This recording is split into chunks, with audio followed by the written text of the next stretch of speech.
Assalamualaikum warahmatullahi wabarakatuh.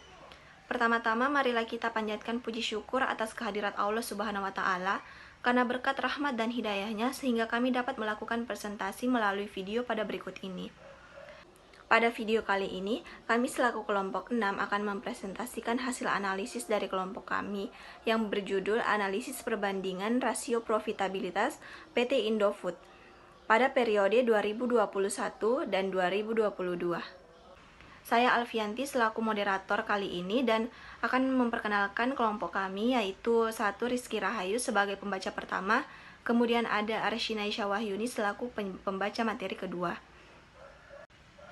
Baiklah, untuk mengefisienkan waktu, saya persilahkan Rizky Rahayu selaku pembaca materi pertama untuk membacakan materinya.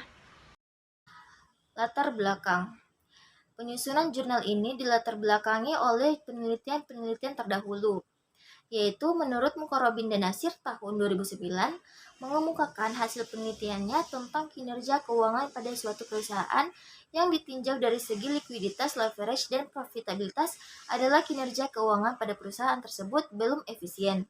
Dilihat dari segi profitabilitas, kinerja keuangan menunjukkan kinerja keuangan yang cukup baik.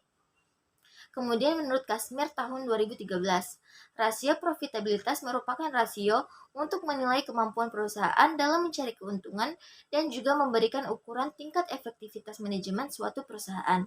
Semakin baik rasio profitabilitasnya, maka semakin baik pula menggambarkan kemampuan tingginya perolehan keuntungan suatu perusahaan.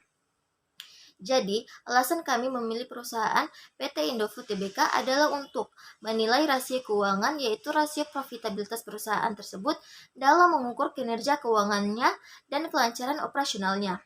Oleh karena itu, kami sangat ingin menganalisis laporan keuangan perusahaan tersebut, melihat pentingnya analisis rasio profitabilitas yang dapat bermanfaat sebagai alat dalam mengukur kinerja keuangan perusahaan. Kemudian, landasan teori. Jurnal ini berlandaskan dari 4 teori, yaitu kinerja keuangan, analisis laporan keuangan, rasio keuangan, dan rasio profitabilitas. Teori yang pertama yaitu kinerja keuangan merupakan suatu analisis yang digunakan untuk melihat sejauh mana suatu perusahaan telah melaksanakan dengan menggunakan aturan-aturan pelaksanaan keuangan yang telah memenuhi standar dan kemampuan. Kemudian teori yang kedua yaitu menurut Kasmir tahun 2013, analisis laporan keuangan adalah kegiatan yang dilakukan setelah laporan keuangan disusun berdasarkan data yang relevan, serta dilakukan dengan prosedur akuntansi dan penilaian yang benar, akan terlihat kondisi keuangan perusahaannya yang sesungguhnya. Kemudian teori yang ketiga yaitu rasio keuangan menurut Shimamura tahun 2010. Menurut Shimamura tahun 2010 menjelaskan, rasio adalah pedoman yang berfaedah dalam mengevaluasi posisi dan operasi keuangan perusahaan dan mengadakan perbandingan dengan hasil-hasil dari tahun-tahun sebelumnya atau perusahaan-perusahaan yang lain. Kemudian, teori yang terakhir yaitu rasio profitabilitas menurut Kasmir tahun 2013. Profitabilitas adalah kemampuan menghasilkan laba. Rasio profitabilitas merupakan rasio untuk menilai kemampuan perusahaan dalam mencari keuntungan. Rasio ini memberikan ukuran tingkat efektivitas manajemen suatu perusahaan. Untuk materi selanjutnya, saya kembalikan kepada moderator. Baik, terima kasih kepada Rizky Rahayu. Kemudian selanjutnya saya persilahkan Arshina Wahyuni untuk membacakan materinya. Baik, terima kasih atas kesempatan yang telah diberikan. Selanjutnya saya akan membahas metodologi penelitian. Penelitian ini dilakukan pada salah satu perusahaan yang terdaftar dalam PT Bursa Efek Indonesia, yaitu PT Indofood Sukses Makmur.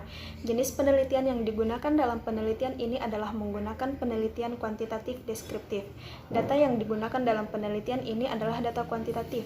Sumber data yang digunakan adalah menggunakan data sekunder yang diperoleh secara tidak langsung melalui www.idx.co.id.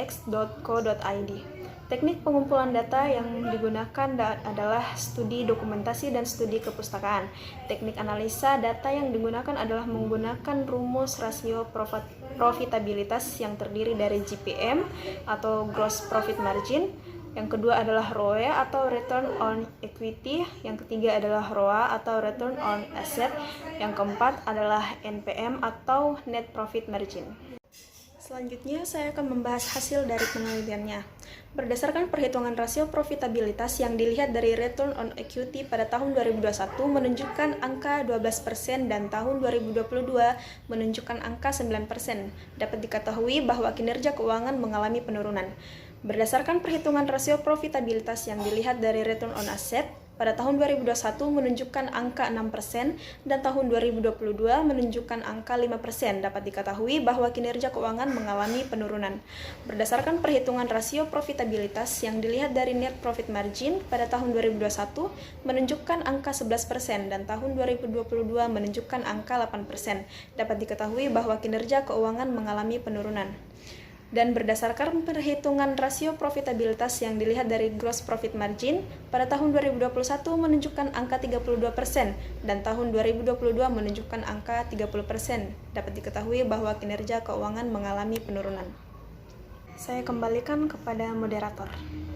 Adapun kesimpulan dari perhitungan rasio profitabilitas dapat diketahui bahwa kinerja keuangan mengalami penurunan pada periode 2021 ke 2022.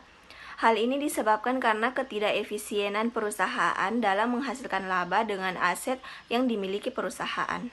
Itulah tadi presentasi hasil analisis kelompok kami. Lebih dan kurangnya mohon dimaafkan. Wassalamualaikum warahmatullahi wabarakatuh.